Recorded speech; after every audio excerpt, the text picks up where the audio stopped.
Assalamualaikum warahmatullahi wabarakatuh. Perkenalkan, nama saya Sri Okta Brida, biasa dipanggil Sri. Saya mahasiswa semester 5 Universitas Islam Negeri Somongaha Saifuddin Jambi. Saya dari kelas PAI 5C dengan NIM 2011-983. Di sini tujuan saya adalah untuk memenuhi tugas ujian akhir semester saya dengan dosen pengampu Ibu Rina Juliana dengan mata kuliah usul fikih. Baiklah, langsung saja. Di sini saya akan menjelaskan tentang hukum syara. Baiklah, sebelumnya di sini saya akan menjelaskan terlebih dahulu apa itu hukum syara. Hukum syara adalah seperangkat peraturan berdasarkan ketentuan Allah SWT tentang tingkah laku manusia yang diakui dan diyakini berlaku serta mengikat untuk semua umat yang beragama Islam. Lalu, hukum syara terbagi menjadi dua. Yang pertama, hukum taklifi. Hukum taklifi adalah firman Allah yang menuntun manusia untuk melakukan atau meninggalkan sesuatu, memilih antara berbuat atau meninggalkan. Lalu yang kedua adalah hukum wadai. Hukum wadai adalah firman Allah SWT yang menuntun untuk menjadikan sesuatu sebab, syarat, atau penghalang dari sesuatu yang lain. Nah, selanjutnya di sini saya akan menjelaskan pembagian hukum taklifi. Ada beberapa macam hukum taklifi. Yang pertama adalah wajib. Wajib adalah sesuatu yang diperintahkan atau dilakukan oleh Allah SWT dan Rasulnya untuk dilaksanakan oleh orang mukallaf atau objek hukum, dan apabila kita laksanakan akan mendapat pahala. Sebaliknya, jika kita meninggalkannya akan mendapatkan dosa. Lalu selanjutnya adalah mandub. Mandub atau yang sering kita sebut dengan sunnah adalah suatu perbuatan yang dianjurkan oleh Allah SWT dan Rasulnya, di mana akan diberi pahala orang yang melakukannya, namun dicela orang yang melaksanakannya.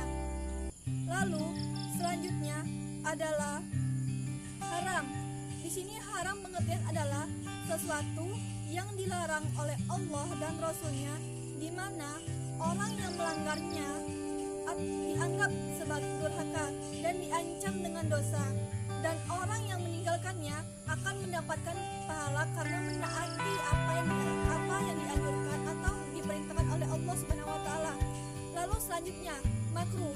Makruh adalah sesuatu yang dianjurkan syariat untuk meninggalkannya, dan jika kita tinggalkan akan mendapatkan pahala, dan jika kita langgar akan tidak pula mendapatkan dosa. Lalu mubah.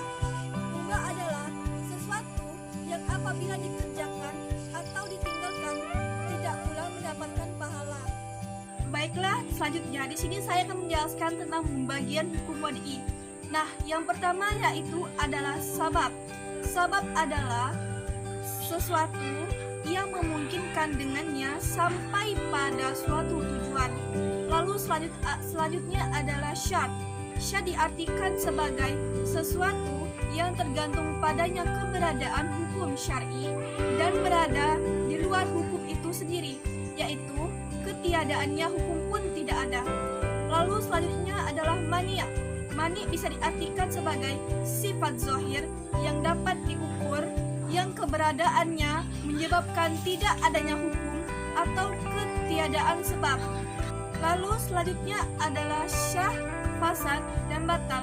Syah diartikan sebagai sesuatu yang diharapkan secara syara apabila sebabnya ada syaratnya terpenuhi, halangan tidak ada, dan berhasil memenuhi kehendak syara pada perbuatan itu.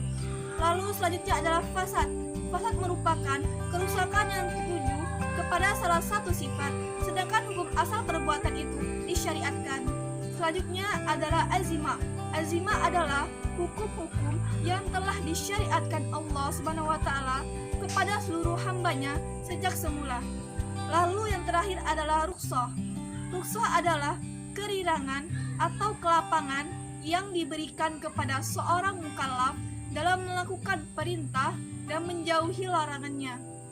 Nah, itulah beberapa sedikit penjelasan tentang hukum syara dari saya.